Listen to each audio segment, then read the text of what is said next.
ಹರಡು ಪದ್ಯ ಪ್ರಸಿದ್ಧಿಯಾಗಿತ್ತು.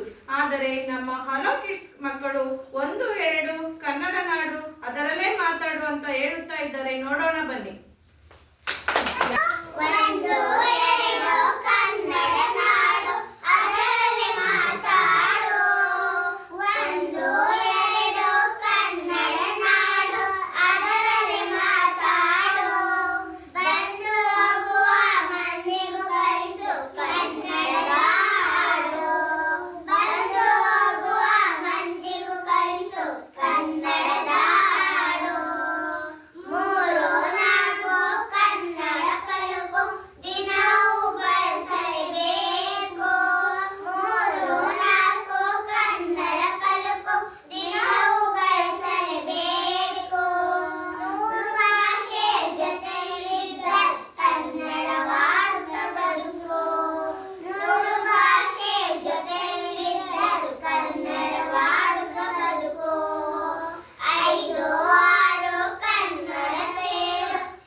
ಪ್ರಾರ್ಥನೆ ಮಾಡಿದಂತಹ ನನ್ನ ಮುದ್ದು ಮಕ್ಕಳಿಗೆ ಧನ್ಯವಾದಗಳು.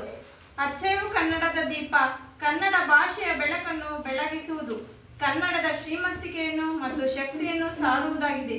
ಇದು ಕೇವಲ ಒಂದು ದೀಪ ಹಚ್ಚುವುದಲ್ಲ, ಬದಲಾಗಿ ಕನ್ನಡಿಗರೆಲ್ಲರೂ ಒಟ್ಟಾಗಿ ಸೇರಿ ಕನ್ನಡ ಮಾತೆಯನ್ನು ಪೂಜಿಸುವ ಮೂಲಕ ಅದರ ಕೀರ್ತಿಯನ್ನು ಎಲ್ಲೆಡೆ ಪರಿಸಿಸಲು ಬರುತ್ತಿದ್ದಾರೆ ನಮ್ಮ ಮಕ್ಕಳು.